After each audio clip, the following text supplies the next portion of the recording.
Howdy, howdy, howdy. How is everyone doing this evening? Welcome to Cliff Notes Live. It's going to be an exciting evening. What a crazy weekend of Big Brother has. We'll get to all of that. Hope y'all are doing fantastic, enjoying your Monday. People starting school. I know they're starting down here. A lot of y'all probably either getting ready, got kids going off school. You yourself are going off. It's quickly getting to be the end of summertime, but we got a lot of Big Brother still ahead of us. So yeah, I'm excited to talk about that. Let me start off with the big old SKD 143. I love my wife. I love my kids. I love Big Brother and reality TV, especially Big Brother. And I love you guys that come out here and hang with me every Monday night. And those of you who watch on replay as well. I know not everyone can catch the shows on Monday night. That's why we got the replay out there as well. Thanks to all of y'all for the support. We're like our own little good, crazy little family out here, and I'm so appreciative of that. All right. With that being said, if you haven't already done so, excuse me. If you haven't already done so, please consider subscribing to my channel. Hit the old thumbs up, turning on notifications in no particular order. Well, you may want to subscribe first, but if you do that, when I drop my morning recaps, you're going to find out about that, and who knows what else is going to happen. I'm having a lot of fun doing the recaps every morning. Not getting a lot of sleep. You can probably see the bags under my eyes, but it's worth it. I'll hibernate come wintertime. All right, with all that being said, let me see who's out here, and then we'll just get right into the Big Brother discussion. If you got questions that aren't related to Big Brother, let me know. I'll try to get to them, but it's mainly going to be Big Brother tonight. And it is going to be a spoiler-rich environment. So if you don't want to know spoilers, you may need to hold off just a little bit and watch it on replay, but I'd love to have you on board. All right, let me see who else out here so we can talk away this evening. Brian Hostetler. Brian, how are you, sir? First one in, and glad to see you're out here and doing well. Kennedy Franken as well. Hey, Kennedy. Patricia Miller, Marilyn Sutherland, Karen Loveland, Lee Strack, Mark Taylor, Desiree Watts, Michelle Moore, Mike Johnson, Amanda, Carol Mosier. Can I just tell you how cool it is to see these names week after week? Rita Coase as well. Let's see, Tim Cox. I may got yeah, do it again. Big Jake 88. Hey, Big Jake. Paula Scar. Let's see. Nate Clark, Tommy Braskett. Hey, Tommy. Jeff Nielsen. Karen Hummer. Oh, y'all got all kinds of questions. We'll try to come back and catch these as we go. C. Garbarino, Tracy Muckenfuss, Colleen, Paula Marchbanks, Chaz as well. Hey, Chaz. Amy Bonner, Doreen Morris, Audrey Cobb, Cindy Hire. Hey, Cindy, how are you, my friend? Susie 869, Michelle Moore, Sherilyn Palmer, Chrysalyn Palmer. Sorry about that, Chrysalyn. Karen Berkey. Y'all got a lot of here. Hunter Green out here. Hunter, how are you, sir? Colleen, Arno Stu 1, Andy W, Mois Sue. Oh my gosh, guys. Shannon Gammons, Karen Berkey, Mosu, Betty Simmons, Dr. Bose, and I think I'm going right through it. Ryan Boger, Swimming Under the Sea, and Athena Bowman, and Linda Reynolds, and Wyatt Garrett. All right, we're going to stop it there. If I missed you, I'm sorry. Trying to get through it all. I love seeing all the names out here, guys. I hope y'all are all... Are y'all enjoying Big Brother? That's the first thing. I know we got questions. I'll deal with them all, but what do y'all think about the season so far? If you had to rank this season, with Big Brother being 21 being the best, obviously, and then working your way down. Yeah, not a lot of people agree with that, but I feel like we're getting more credit as the years go on. But where do you rank so far Big Brother 27 in terms of gameplay, in terms of characters, in terms of twist? We may cover that in a little second, in a little bit. But first of all, let me look at some of y'all's questions and start getting to that, because I'm going to try to get to as many as I can. If I miss it, ask again. We'll try to. I'll try to do the best I can to get to all of these. All right, let me see what we've got out here real quick. Brian Hostetler saying bad move by Zach, not getting off the block, and Mac is saying, hold on a second. And Kara Mosier as well. So I agree with Brian, bad move.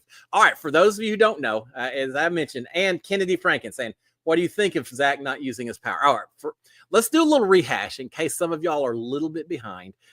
We had the veto competition. We'll talk about that in a minute. But the big key, Kat won the competition. Kat looked like she probably wasn't going to use the veto power, perhaps because she's fine with who's up there. Perhaps because she also was afraid that Riley could get put up in someone else's place if she used it. Doesn't matter. She didn't use the power. Zach, if you remember from way back on night number 1 when he saved Julie Chen, had his special $10,000 power.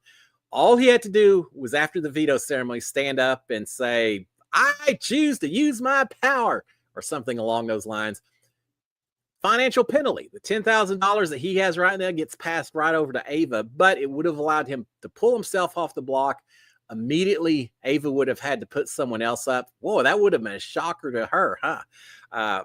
As it turns out, we haven't seen the veto ceremony yet, but Zach did not use his power, his secret power. It's only good through the jury phase. So he only has, we still don't know if it's 7 or 9 people jury. I'm assuming it's 9 people. So he's really only got another week or two to use his power. He chose not to do it. Now, I don't know. Did he choose not to do it because he really likes that $10,000 and the sound of that extra money? Or did he not do it because he has been convinced that he has enough votes to survive, even with the blockbuster competition? If he doesn't win that he still would survive the votes. I think it's a little bit more than that. We saw on the live feeds a lot of Zach talking to people, trying to count votes, and some people saying, Zach, you're good no matter what. You're not going to go home. And I kind of think that's true, but there's so many things that could happen this season. If Vince or Keanu wins the blockbuster comp, pulls himself off the block, especially if it's Keanu, if Vince somehow took himself off the block, Keanu is still up there. I'm kind of curious to see how that would go. Keanu's counting votes and thinks there's a lot of people supporting him, but there's some people like Morgan, for example. Well, I don't know if she'd get rid of Zach. She'd vote out Morgan's Keanu. So I don't know. I need to go back and count the votes, but I do think there's some scenarios where Zach isn't as safe as he thinks he is. I tend to agree with y'all guys. I think it was a bad move.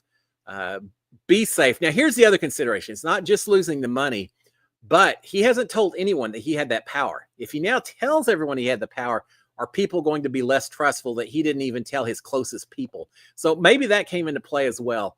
We'll see. I don't think it's a guarantee that he's not going home on Thursday. So I feel like it's a little bit dangerous move. It's a little bit like the person who is on the block and they choose to not get the veto during the white elephant veto competition. They choose to go for the money instead of the veto competition. That's always a little dangerous move. David Alexander did that in All-Star season. We talked about that while we were at OV and Hannah's wedding last weekend, and I brought that up. And he said, "Yeah, you know what? At the end of the day, I walked home with the money. I didn't get sent out that week, so I'm kind of cool with it." So anyway, yeah, but I think it was a bad move as well. I agree with that. All right, Karen Hummer saying, if Zach goes home, does he keep the $10,000? Yes, he gets the $10,000. It's not only if he wins the overall season. So he goes home with the extra $10,000 bonus, but he also goes home knowing that he could have maybe lasted longer and gotten even more than $10,000. Poor Ava. She already won $5,000 on the veto comp. She could have gotten another $10,000. So maybe I'm not going to say poor Ava. I'm going to say less rich than you could have been, Ava.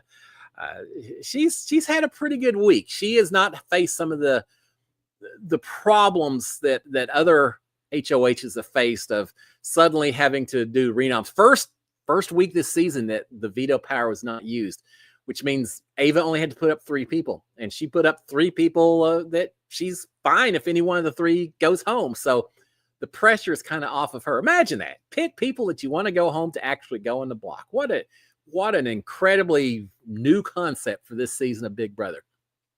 Now, it may not be completely over for Ava. You could have a situation where she would have to break a tie. That is a possibility. We'll see come Thursday night if that happens or not. All right, I kind of brushed right past it, but let's talk about the veto comp and now I'll get some questions real quick. For those of you who don't know about that, the veto competition was, people call it the Yankee swap, the white elephant competition, things like that. Every round someone gets knocked out, they pick a prize or they get a prize. They can either keep that or they can switch it with one of the other prizes from someone who has gone out in an earlier round. And so you keep going till the very end. The very last person left can pick any prize on the board, depending on what their objectives are. There's always typically the veto itself, cash money, a trip, and then a couple of punishments. Well, that's what we had. 3 punishments, in fact. That's what we had, just in quick summary, because I know a lot of y'all know it, but just in quick summary. Kat got the veto. She chose to take the veto. She could have taken $5,000 from Ava. She did not. So she got the veto. Ava got $5,000. Will got a trip to London, courtesy of Zach. Zach could have given Will a punishment and kept the money, but he didn't do it. So now Will's feeling very indebted to Zach. Zach got a punishment. He was tethered to Rachel. We saw, was it last night? Night before last, they had to do punishment, lasted all night long. We still don't know exactly what it was. They had to do a punishment. Vince is running around dressed like a big old egg, Humpty Dumpty, pretty funny. And Keanu's dressed like a butler, because he's got a big old rear end and he's having to serve pigs in a blanket everywhere he goes. I would have been fine pigs in a blanket. So there you go. It was. I'm ready to watch that competition. All right, let me look at this real quick. Arno Stew won, saying, "Hey Cliff, enjoy your updates. Thank you so much." Arno, I appreciate the support. I truly do. I appreciate the super sticker, whatever they call this as well. But I just appreciate you you being out here and supporting me. It means a lot. I do this just because I love hanging with y'all, you guys. I love talking about Big Brother and reality TV. And it gets a little boring when I just do it all by myself. I appreciate the give and take of the questions and everything else. So Arno, thank you so much, sir. I appreciate it. Absolutely do. Thank you so much. All right, some more questions as we go through this. Mark is saying, what do you think of the game of Ashley and her chance of finishing in the top 5? I picked her to win the whole thing. I'm kind of backing off that statement. She survived week 1, and I feel like she's playing an okay game. There's way too many people, though, who are saying, don't trust Ashley. Whatever you do not trust Ashley. She's too free with information. I don't think anyone sees Ashley as their number one ride or die type person. Even Rachel, who kind of was with Ashley, I think she may feel almost more comfortable with Ava in some ways, but Rachel may be the closest to Ashley in terms of working relationships. A lot of other people are just not thinking they can trust Ashley. She just doesn't always seem to vibe with the rest of the house. And she said a couple of things that I thought was interesting. At one point, a couple of days ago, she said, "This cast is not my cast. I would never choose to hang out with any of the people in this cast in the real world. They're just not my people." Which, yeah, that's kind of the point of Big Brother. That's one of my favorite parts about being in Big Brother is I got to hang out with 15 people that I never would have hung out in the real world. Not a chance in the world. I appreciated the exposure, the variance, and the diversity of everyone coming in. So many parts of the country, ethnicities, jobs, everything. Ashley's not really feeling that. She also has talked about that she feels like everyone else in this house is like a bunch of high school mean girls reliving their high school days. She's just not feeling the rest of the cast. And I think when you feel like that, it gets picked up on by the other house guests. I think at the end of this thing, she may not present herself as the biggest threat right now, or she may not be the biggest threat. And as a result, I think people are going to ignore her for a little while. I think she makes jury.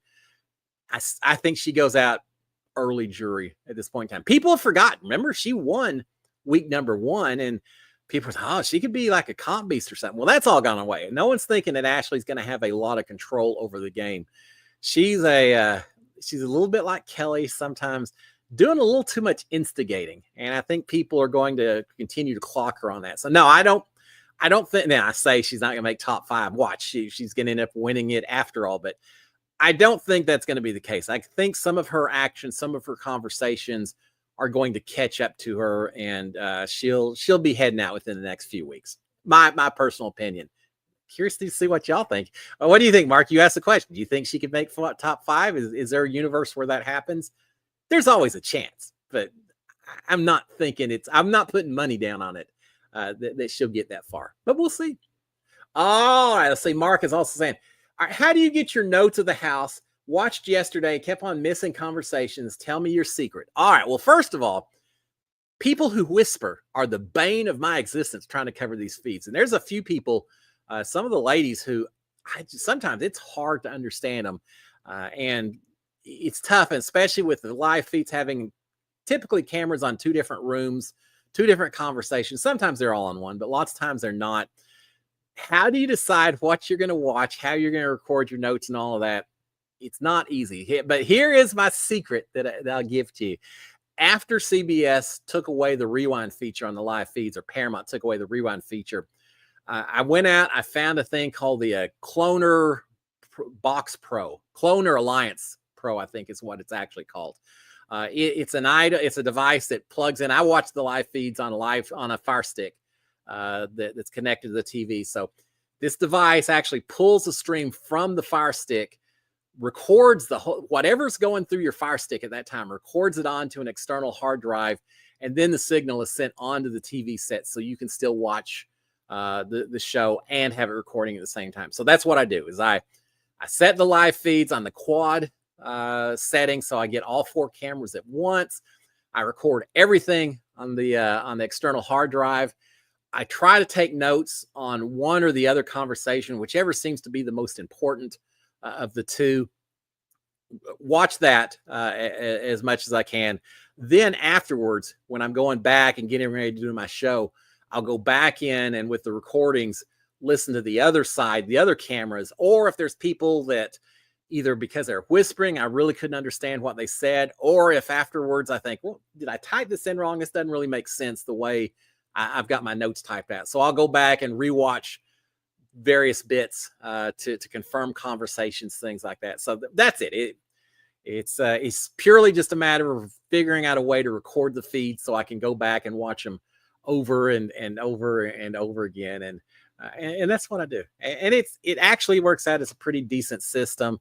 Once I've got it recorded, I can plug it into my laptop so I can just go back and forth and pull up those extra conversations real quick. So that's the secret. It's Paramount wouldn't help us with the rewind feature, so I found out an even better way to get around it, and it works out pretty well. All right, let's see.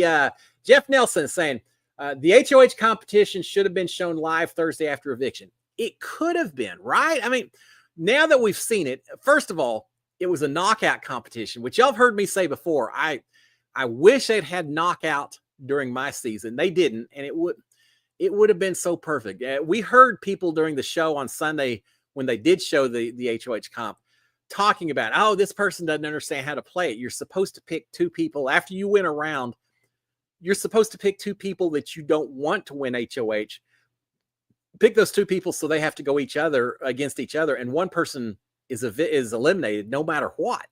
And you're forcing people to play, and you're saving your allies to the very end. Well, we didn't see that so much. We saw, was it Zach and Riley, and Vince got called out by Rachel because he put up Rachel and was it Ashley against each other. So, that kind of game forces you to identify your allies, your enemies, and things like that, which during my season, if they had it while we still had the Grateful 8 there, the Undeniable 9, whatever the Big Alliance wanted to be called that particular week, if they had done that, I'm sure I wouldn't have won, because they would have gone after those of us who weren't in the Big Alliance first, which would have made it tough to win that week. But once we were gone, it would have forced them to show some of their cards of who they really wanted to win versus who was in Alliance, but just not really the biggest ones that they cared about. They could have done that before Nick and Bella had a blowout, for example, in my season. And Nick and Bella may have known they were the bottom. If they'd known they were the bottom, they may not have gotten upset with Nicole when she told them that. The whole season could have been different. But anyway, yeah, but I agree. It could have been shown. I can't imagine it was that long a competition. You could have shown it on Thursday night. I think here's the issue. Because they've got that blockbuster competition, they feel like they already have an exciting live competition taking place on Thursday nights. So why waste another one that they can show on Sunday instead? I think it's not so much that they didn't think they had time. I think instead it's that they said, we've already shown a competition. Let's just save it so people will pay more attention come Sunday night. So unfortunately, I think the days of us getting to watch HOH comps as part of the Thursday night package, we may get 1 or 2, but I think for the most part, that's over with. We're just not going to see it anymore. They're replacing it with the blockbuster comp. And I will say, I've enjoyed the blockbuster comp so far. This particular blockbuster comp on Thursday night, I'm kind of thinking if I'd been in there rolling a ball, I could have done okay. I think I would have done pretty well. Jimmy, not so much. Yeah, poor Jimmy. He had to win it. He didn't come close. And Jimmy's no longer in the house as a result. Jimmy overplayed in a lot of different ways. I told a couple of people, I don't think it's as much that he was involved with so many people around the house, but he was trying to run so many people around the house, which made it a little bit tougher. All right, real quick here, let me look at this. Marilyn Sutherland. Marilyn, thank you so much for the super sticker. I appreciate it. You've been out here forever, and I appreciate the loyal support and getting to see your name every Monday is always a pleasure to know that you're out here and able to participate in the show. So thank you for the support. I absolutely do appreciate it. It means a lot to me. It truly does. All right, Carol Mosier saying, why isn't anyone targeting Rachel? And Tommy Braskett saying Morgan lit a fire under Rachel. Yeah, about just wanting to get her to jury so she can advocate for him. Rachel, I think, has been very fortunate that people have come in here and created very large targets on themselves, allowing Rachel just to kind of blend back into the woodwork. I'm picturing that Homer Simpson cartoon where he just kind of goes back in the bushes a little bit. She should have been the big target. Now, part of it, everyone's scared to go after when you just have a single returnee or a couple of returnees. Everyone's scared to go after them because she's the queen, right? Yeah. Do I really want to go after the biggest, baddest person in the house right off the bat? And I think that's a smart strategy. If I was in there as a newbie facing a returnee, I'd be trying to kiss up as well. So I don't think that's a bad thing. So Rachel had some protection at that point, but I think she has done a good job of not presenting herself as the biggest target. She hadn't won any kind of competitions, so no one is viewing her right now as any kind of a comp beast. She doesn't have that many tight connections. The connections she had, Amy and Jimmy, they've all gone home. So a lot of people are seeing Rachel as a bit of a free agent, a wild card, the lady who's just kind of hanging around, and we don't want to make her mad, but and so I'll stay on her good side, but I'm not really in a hurry to get her out just yet. There's a lot of conversations, even yesterday, people saying, look, maybe, we're talking about getting her to jury. We've got to make sure we get her out early jury. We can't take her to final five or anything, because then maybe it gets a little bit different. She could sneak her way in at that point. Rachel was talking to a lot of people saying, hey, no one's going to vote for me over someone who's never won before. Why wouldn't everyone want to take me to final two? And Keanu was saying, I don't think most people are reading it like that. They're seeing you as possibly winning a second time and not wanting to be up there and have to deal with you and your strategy and all of that. And I think Keanu's probably right. Keanu told her, said, I don't care. He said, if I'm on the block or if I'm in the final two chairs with you and you win, well, it's kind of cool. I was sitting next to the woman who won, the only two-time winner of Big Brother history. That'd be kind of cool. And if I beat the person who'd already won once before and I won the money, well, that's pretty cool too. So he said, either way, I'd love to be sitting in the final two chair with you, but no one else is willing to. I thought it was a good move by Keanu because I think Rachel, as much as Rachel and Keanu have butted heads, it seems like they're trying to work together yet again. So we'll see. But I think in some seasons, Rachel would have been a much quicker target, but because we've got people like Jimmy and Keanu, who's just out there making alliances everywhere, people are seeing other threats that are bigger than Rachel, and I think that's the way to play the game. Do you remember in All Stars? It was Nicole Franzel and Ian, and they're both saying, "Look, we're the only people in this house that have won, so they're going to be coming after us. We're going to have to watch out for each other because of that. Because just the fact that we are winners." Is going to put huge targets on our back. The same could have been said for Rachel. She's already won. She's already got $500,000. So why are we? And she's done all these other shows and everything else. So from a motivational standpoint, she easily could have been the target. But everyone's basically saying, yeah, but I also don't think she's coming for me right now. Well, except for Vince, who knows she is. But everyone else is saying, she's the queen and all that. But as long as she's not coming for me, I'm going for these people who are going for me. So she's been lucky this season. We'll see. Now, I do feel like she she got people a little perturbed, I think, saying, look, I'm either going to the final two or I'm not going to jury house. There's no in between for me. If I'm hearing someone say that to me while I'm in the house, it's like, well, you don't get a say. No one wants to go to the jury house. Everyone goes to the jury house because they didn't quite make it to the very end. And that's just the way it works out. But yeah, that was the case. Now, Morgan definitely did light a match under Rachel, with Rachel finally just getting tired of hearing all these people saying that I just want to get her into the jury so she can maybe vote for me and all of that. Rachel doesn't want to be seen as a prop, that she's just there to support someone else's campaign. It makes me wonder, when she heard that Morgan had said that, would Rachel be a bitter juror? Would Rachel be more likely to vote against Morgan just because she knows that Morgan was just counting on Rachel as a jury vote? Would she be bitter enough to not vote for her just because of that? Or would Rachel in the end vote for whoever she thought played the better game? I don't know. I don't know which way Rachel would go. We may find out as we see. But yeah, I feel, and Rachel's had a lot of tears. Rachel's been feeling very alone in this house. Remember, her first two seasons, she had Brendan in there. So she's not used to being in a position where she doesn't have a confidant right there with her. And I'm not sure that Ashley or Ava, either one, is quite there yet. So it's a little bit of new territory for Rachel. And I'm not certain she knows exactly how to handle it. But fortunately, she's not a big enough target on the radar for it to change. Now, from her standpoint, forget sending Zach out. She needs to send out Vince. Make sure that happens because otherwise, if Vince's side gets power, Rachel could end up being pre-jury, just like she said she'd be willing to do before going to jury. It could happen pretty quick if she's not careful. All right, Ma is saying, you miss saying hi to me. Well, Ma, I hate doing that. If I'd seen you out there, I would have had a special howdy, hello, and how you doing to you, Ma. But thank you for pointing it out.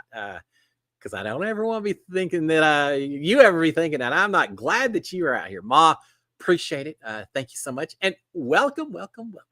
All right. Chaz is saying, when I saw the blockbuster, I thought of you. Well, thank you. I'd like to think that there's some kind of a legacy a little bit that I've got of something I did in the game of Big Brother that still carries over to other seasons.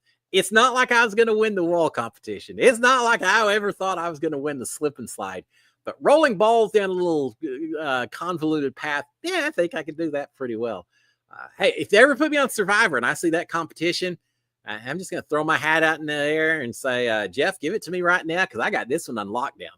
And he'll probably say, get your ass over there and do the competition, Cliff. All right. Kelly Sell now is saying, not the best gameplay, but it sure is entertainment. God, I give you that one. Absolutely. And Martina Williams saying, no real alliances have hurt this. No real alliances have hurt this season. Yeah. The sloppy gameplay. I don't get the HOH people putting up people that they call them pawns, but still putting up people that you don't want to go home, especially this season. When you have the blockbuster comp, you have an extra opportunity for the people you want going home to get off the block and leaving you in a 9-line bind, which we've seen multiple times. Sloppy gameplay on that. Sloppy gameplay just on people saying too much to too many people. A whole lot of people doing way too much talking and not nearly enough listening. And that's the key. You've got to listen to people in that house and figure out. I know when I was in there, and I didn't play, Lord knows I didn't play a perfect game, but I tried as much as I could to listen to the other people and try to figure out what their objectives were. There were people like Mickey, Jackson Mickey, who just wanted everyone to acknowledge him as the king. It was important that he had kind of that title, that people saw him as the alpha guy in the house. Jack was a little bit like that as well. That was his objective. Then you had people like Christy. Christy's objective was she just wanted to be liked by everyone. She didn't want to have anyone not happy with her. She wanted people to respect her game and all that. Sis, I don't know what Sis was. Everyone had their different goals in the game. Tommy wanted to, a little bit like Christy, wanted to have everyone in the house liking him. He wanted to feel like he was in good with everyone. once you listen to people talk and you figure out what their strategies are, it makes it a lot easier for you to address your strategy towards them. And it can vary from person to person. Not nearly enough of that going on this season. A lot more of people saying, I'm doing it this way, and that's all I'm doing. Ava, a perfect example. Now, I'm loving Ava Pearl. She's one of my favorites. If I had to vote for America's favorite right now, it would probably be Ava Pearl. She's just fun to watch. She's an entertaining character. But she said after she won HOH, and we saw it in the episode last night, she said, I'm not doing one-on-ones. If I need something from you, I'll call you. I'll holler at you and let you know. I think that was a mistake on her part. I get what she's saying. I already know what I'm doing. I don't need a lot of people whisper in my ear and trying to pitch me and all of that. I don't need any of it. Let's just shut it down because that doesn't do any of us any good. So no one-on-ones. I get why she said that. But when you're HOH, part of being HOH isn't just deciding who's going to go on the block, but using that as a way to pull in information. Do your one-on-ones and do a lot less talking and a lot more listening. See what other people in the house are willing to tell you. See what they're willing to give up. See how they're willing to spin different stories and narratives and conversations. And you can learn so much just by having people talking to you, even if you've already made up your mind. Well, Ava didn't do that. And I feel as a result, she lost some of the information gathering ability that she could have that may affect her a little bit further down the road. We'll see. Yeah, that's a long answer to the short answer of, a pretty sloppy gameplay. But you're right. It is incredibly interesting. Keanu, Rachel called him delusional. I think a lot of people would say that. He believes everything that everyone tells him. He's out there saying, I got the votes. Everyone's saying I've got the votes to stay. They're not telling Zach that. I think a lot of people are lying to Keanu's face, but he believes them all. A little delusional there, a lot delusional. But when you keep winning competitions, you can play a completely different game of Big Brother that can be as sloppy as heck, and you still stick around. Keanu's kind of growing on me. We'll see how he does over the next few weeks. All right, Hunter Green. It's the punishments are excellent. All right, I figured someone was going to start coming in with the pun. Someone I heard him say earlier, Vince saying something about people didn't know which side he was on, and I told Sharon, saying, well, he's on the sunny side, and she groaned and didn't think it was as funny. Well, she may have thought it was funny, but a lot of puns that you could be making out there between him and Keanu both. I will say this. I mean, every year there's punishments, right? Lots of years it's just a unitard that you wear, and that wouldn't be so bad. Wearing that big old bulky egg costume looks absolutely miserable. I think of all the punishments this year, Vince has gotten the worst, having to walk around with that thing, barely get up the stairs. He has to take it off to get in bed. It's just a difficult costume to wear. It reminds me a little bit of my season when Tommy Bracco got the punishment, and his was running around saying, I'm traveling at the speed of smell, the speed of sound, the speed of light. And he had stink bombs and horns and things he had to carry around. He had a big rocket ship hat that he had to wear.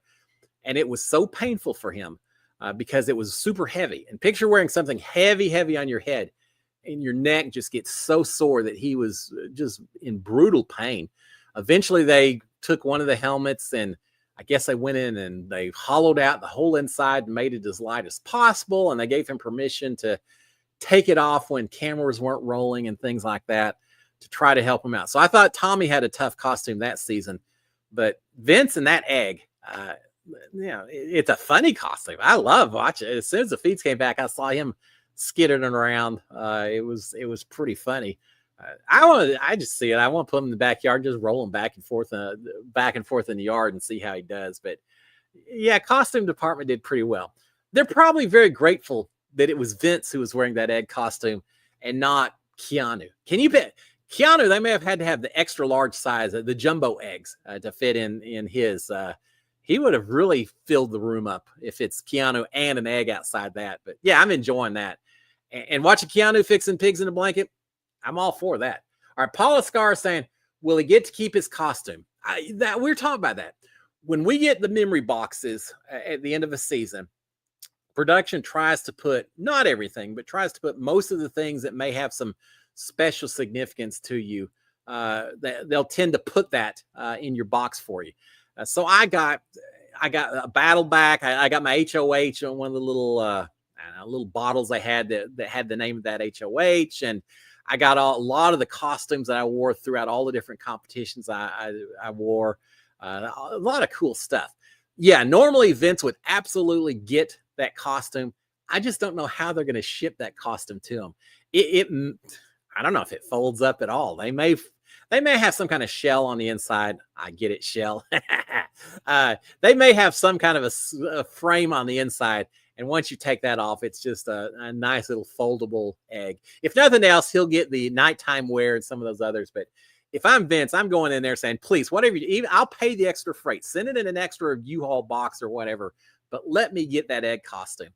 I don't know what you do with it, but it would be fun to have. Yeah, normally you get all the costumes, the special costumes in the season. Tommy got his rocket hat, I know, for example. Cat, someone had an astronaut helmet as part of our Yankee swap White Elephant. She got to keep that, I know, as well. So yeah, you normally get to keep that. All right, real quick, a couple more. Cindy Hire, thank you so much for your support. Much appreciation.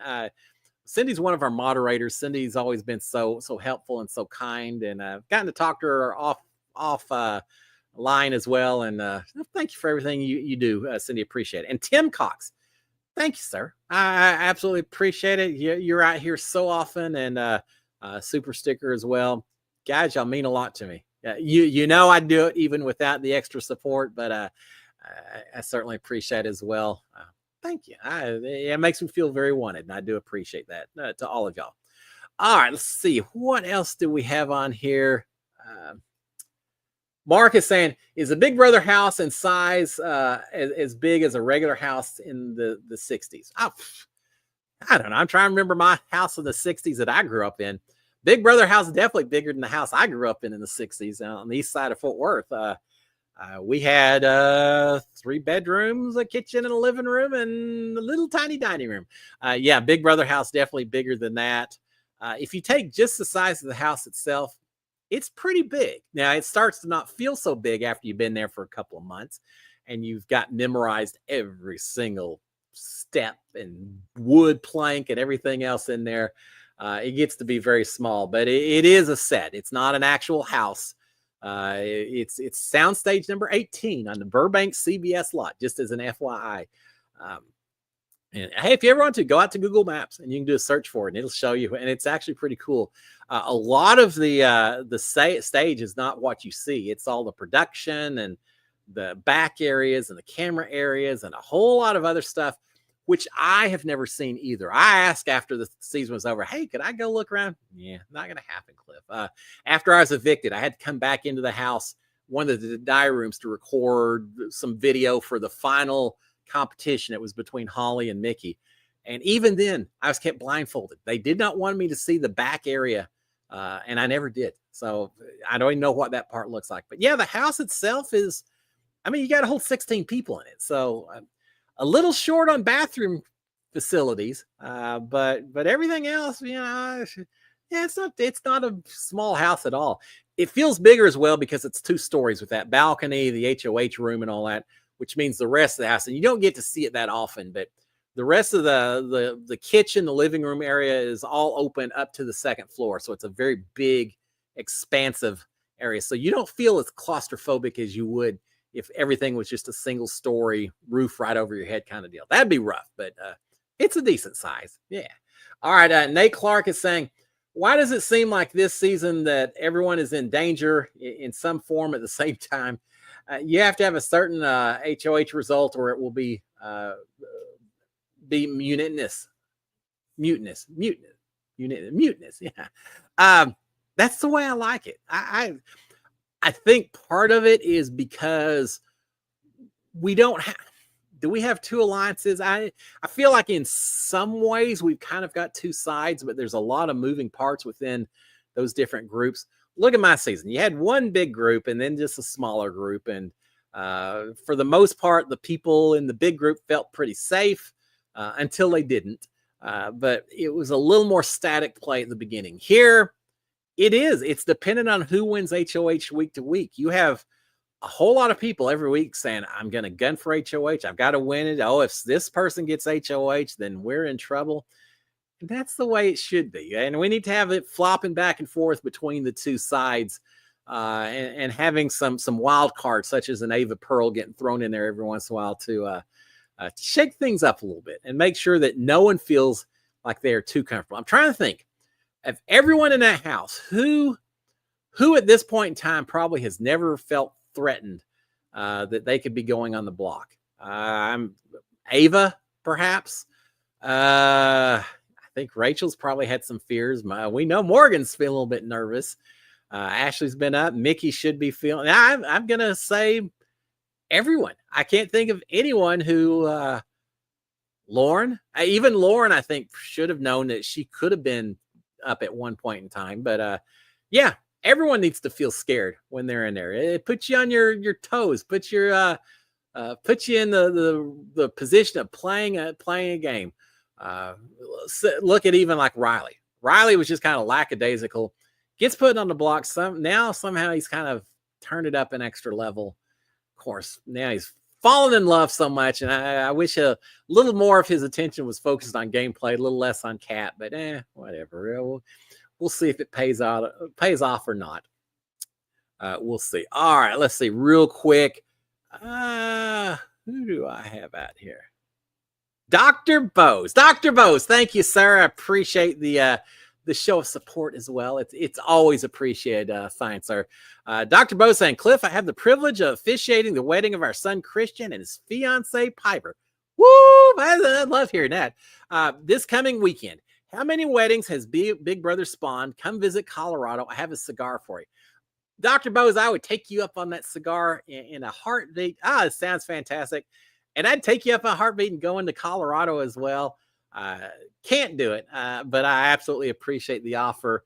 And congratulations. It's incredible. My son and daughter both got married a couple of years ago. I didn't officiate either wedding, but it was incredible. And I was incredibly blessed to have them and the people that they married as well. So I know what it's like to be a very proud papa as you watch your kids get married and go off and be successful in the world and all of that. So congratulations, Dr. Bose, and congratulations to Christian and Piper as well. So much fun. How many weddings has Big Brother spawned? Gosh, I don't know. How do I even? We've got Brendan and Rachel. We've got Jordan and Jeff. We've got Swaggy and Bailey. And right off the bat, those are the only three that come to mind of Big Brother specifically. Trying to think who else. There may be one or two others out there. And there's others who've married that weren't necessarily both on Big Brother. For example, Meg and what was his name? Mike Holloway from Survivor got married. Can't remember. Anyway, there may be one or two other. We've had a few out there. None from my season. Yeah, that didn't come off so well.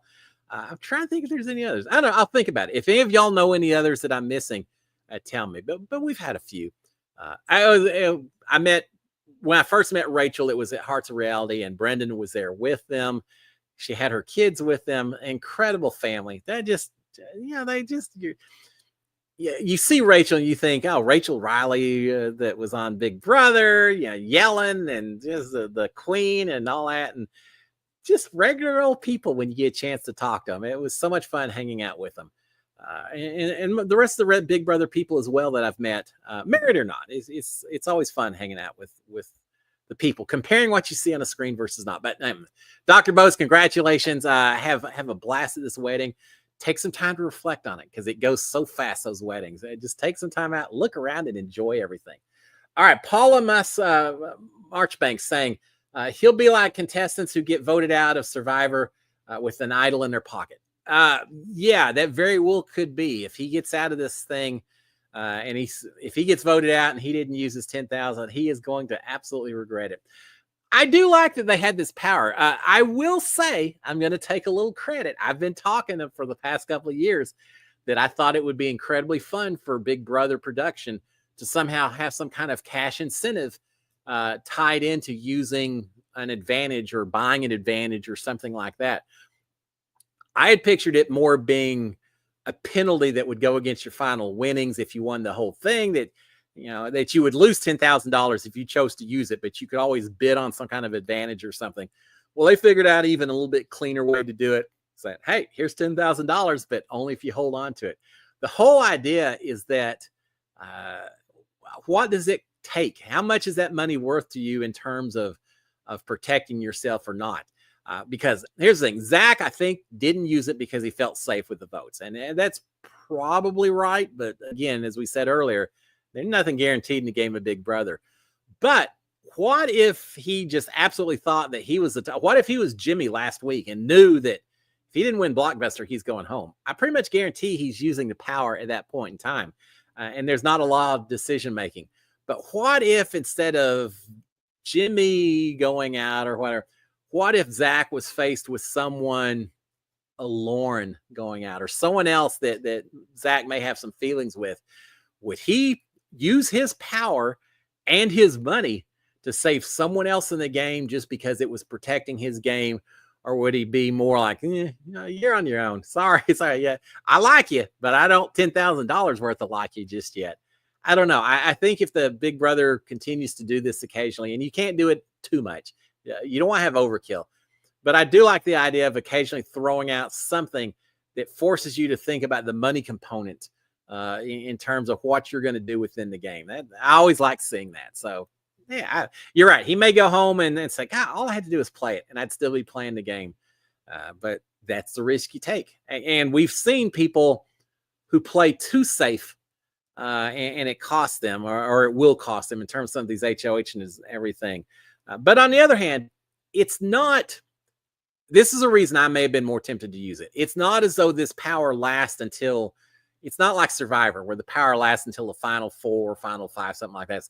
It only lasts until you get to the jury phase. So really, his times that he can use it and where it's appropriate to use it, very incredibly limited. So the fact he didn't use it, I think it's got more to do with the money than it has to do with the power or not having the power. We'll see if it comes back and bites him. I do know a lot of people were very excited, not just about him potentially using the power, but watching Morgan's reaction when she found out she was going on the block, because that's who Ava would have put up as her replacement. Morgan doesn't realize how close she came to going on the block this week. I don't know if she'll know till she gets out of the house, but she came dang close. All right, let's see, 7:40. We got a little time still. Nate is saying, who currently has the easiest path to the end? I think if Morgan's side it's her. I could see Morgan with a good path. If Zach can survive this week, I could see Zach with a decent path. I think he is athletic enough. He could win a few comps here and there to protect himself. He's got to do. I mean, he's in tight with some people. This whole love triangle between him and between Morgan and Lauren, and he's got to be careful about that. But I think he has an easier path. Who else? I think Rachel could be in trouble. I think Riley and Kat could be in trouble long term. Riley scares people enough that he may stick around for a little while, but eventually someone's going to say, not worth keeping this guy who's a hothead, and I just don't want to have him in the house. So I think he's not has an easy path. Ashley, I think, is in trouble. Mickey could be up there as well. As much as Mickey and Morgan aren't necessarily working together as much as you would think, I think in some ways both of them may have a path if they're careful going forward. I think they could have a path. Will has pulled himself off the block. I mean, not pull literally, but he was the perpetual pawn to start with. Maybe that's gone away. He doesn't really seem dangerous right now, but he's got some connections of people who really want to protect him. The problem with Will needs to win a few competitions here in a little bit so he can show that he can contribute and make some things happen. But we'll see. Desiree Watts is saying Rachel and Will need to win something. Yeah, I agree with you. Yeah, absolutely. Both of them. And they should win something. They're not all physical, hard competitions. Miss Sapphire saying Keanu wins blockbuster. Zach versus Zach uses the power. Who goes home? If Zach had used the power and Keanu, and then Bill A is saying, who will go home this week? All right. I think it's going to be Vince. That would be, if I had to bet, I'd say Vince going home this week. Rachel's gunning for him. No one on the other side really is that supportive of him. I think it could easily be Vince right now. If he somehow pulled himself off the block with the blockbuster, so it's Keanu versus Zach. I don't know. I think I got to count the votes on that one. People flip flop so much on that one. I think at that point, I don't know. I just feel like Keanu may be okay this week, which means Zach or Vince. But yeah, I think all things being equal, I think Vince probably is the most likely one heading home this week. If he goes home, I'm curious to see how Zach does. Zach, talk about getting a fire lit under you. Zach was caught off guards with this domination. If he survives, let's see if he plays a little bit harder with the next HOH competition and see what he does. Now, for those of you who don't know, and I don't know that this has been confirmed by CBS, but I keep seeing it posted on social media that next week's competition is the wall competition, right? And I don't have any reason to think that's not the case. Now, our season wall comp was a little bit later. I think there were 7 of us in the house at the time. We were already in post jury and all that, but lots of talk that next week is a wall competition. If it is, who has the best chance of winning HOH out of everyone in this house right now that's left? Keanu's not winning the wall comp. I don't see that at all. I don't think Rachel's winning wall comp. Could it be Zach? Possibly. I mean, former baseball player, a lot of upper arm strength. I think Morgan would have a very good chance at winning the wall comp. Ashley's not going to win it. Will's not going to win it. Kat's not going to win it. Riley's not going to win it. And he'll be all upset when he doesn't, but he's not going to win it. I think it could easily be Morgan or Zach, or who am I missing? I'll just stick with those two. Is probably the best kind of physique to win a game like that. Yeah, it could be someone like a Mickey as well, but I'm thinking probably Morgan or Zach would be the best positioned to win that. So what would they do? Well, they both have some targets that they would love to go after, so that'd be fun to watch. All right, Shannon Gammon is saying, think the Big Brother comp will end at jury. Oh, the blockbuster comp. Yeah. I think you're right too. Was it Vince or Jimmy who's just convinced it's going to go to the very end? No, it's not. I think it goes to jury as well. And Lynn Gilliam saying, don't hate Blockbuster because it stops the blind side, but kind of hate it because it stops the blind side. Yeah, I agree with you. There's definitely a double-edged sword on that. I think it gives people in some ways too many opportunities. I know I've said on here before, if you know that your person that you're putting up as your big target has not one, but 2 different chances to come off the block, are you going to be as willing to put up a big target in that situation, knowing there's twice as many chances for them to survive and then come after you? I think that's the danger, is it maybe stagnates play just a little bit. And as you mentioned, you suddenly don't have the blindside option either, which makes it a little bit tougher. And that may be some of the reasons why we've seen some of the play that we've seen so far in terms of the HOHs and the people they're picking and not making the big shots and all of that. So I love the chaos it causes, the live comps that we get Thursday to start the episodes, but I do think it stifles gameplay a little bit when they do that. So, and as far as when it ends, you can't take it to the very end, because if you're still putting up 3 people every week and potentially having to put up 4 people if someone comes off the block with veto, that's just too many people. You end up having to put up people that you are working with, just put them up by default. And I don't think that's a good strategic game. So yeah, I think come jury, we'll lose that, and we'll go back to just the standard 2. And then the blind side will be back in play. And the people who are hardcore playing the game, comp beast, better be careful at that point in time. And I'm thinking about you, Riley, even though he won that one comp Didn't do him any good because Mickey stole the HOH, but he won that one. But someone like Riley is who I can see being an absolute victim of a blind side so easily in this game. So we'll see. He'll make jury, but I don't know if he'll make it that much further than that. All right, let's see. Nicole and Victor. Yeah, thank you. And Jessica and Cody. I've met Jessica and Cody. All right, yeah. I had to think about that a little bit more. Yeah, Jessica and Cody from certainly from Big Brother are married, and Nicole and Victor. So yeah, and we always hear that more than The Bachelor. We're more successful at putting people together than The Bachelor.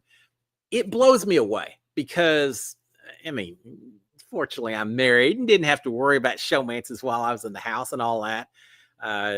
Yeah, they didn't put me in there for the eye candy. I already had my my soulmate, but I don't know how you can take someone that you worked with inside that house and transition that to real world where you don't have the paranoia and the pressure and everything else that drives you within the game of Big Brother. I just, from a personality standpoint, I see it when I went to that wedding with Ovi and Hannah. The people that I didn't trust in the house, the people I was going after and all that, you see them in the outside world and they're just completely different people. And so it amazes me that we have the weddings that we do, but maybe it's just a shared experience of, we both went through something a little traumatic and we both survived on the other side, came out as friends. So yeah, we're the only two people who will ever understand each other.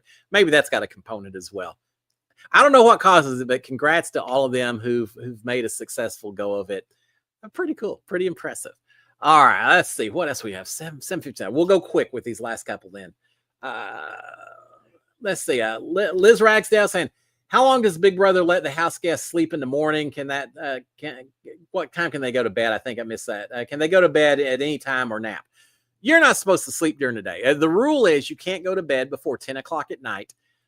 You have to get up every morning anywhere between 8 o'clock and 10 o'clock, and it depends on what's going on. For example, with the veto competitions, normally that's two activities, the veto draw and the veto comp.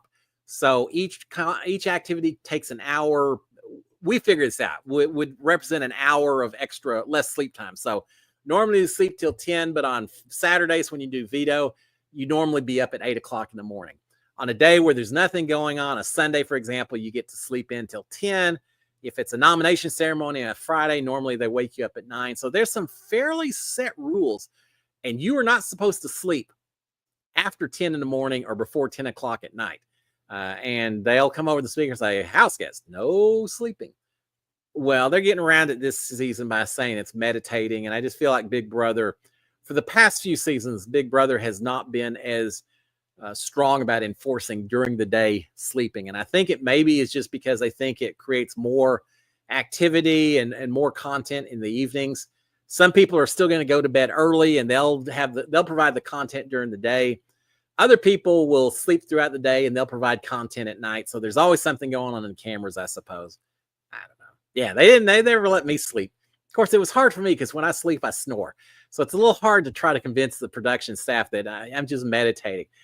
It's just my ohms, guy. Oh, yeah. They never bought that when I tried to do it on them. All right, let's see. T3 is saying, do you have to go to the bathroom in the dark?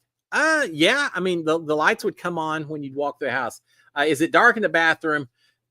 And I was trying to remember that, and I feel like there may have been a light in there. I can't believe I don't remember it, but when you get up at night, normally the nighttime lights are on, some low level lights, but not all the bright lights. And you walk to the bathroom, those cameras are following you all the way around, which is kind of creepy.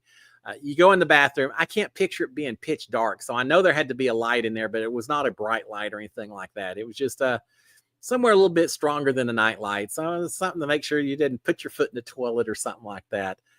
So yeah, no, you don't have to go in the dark. There's a little bit of a light in there to guide you as you go. But they do have a camera in there. But they always told us the camera will not be activated unless you're in there with someone else talking strategy. And then we're turning that sucker on. All right, 8 o'clock. Let's see, real quick. Garbarino saying, if Keanu was HOH, who does he put up? Oh, that's a good question. Now that he's working with Rachel pretty closely again, Morgan, Mickey, Ashley, perhaps. That would be my guess without thinking about it too much. Karen Loveland saying, what punishment did Rachel and Zach get? Zach got the punishment. He had to be tethered to Rachel. I thought it was for 24 hours, but apparently it's just for 8 hours or so while they did some kind of task outside.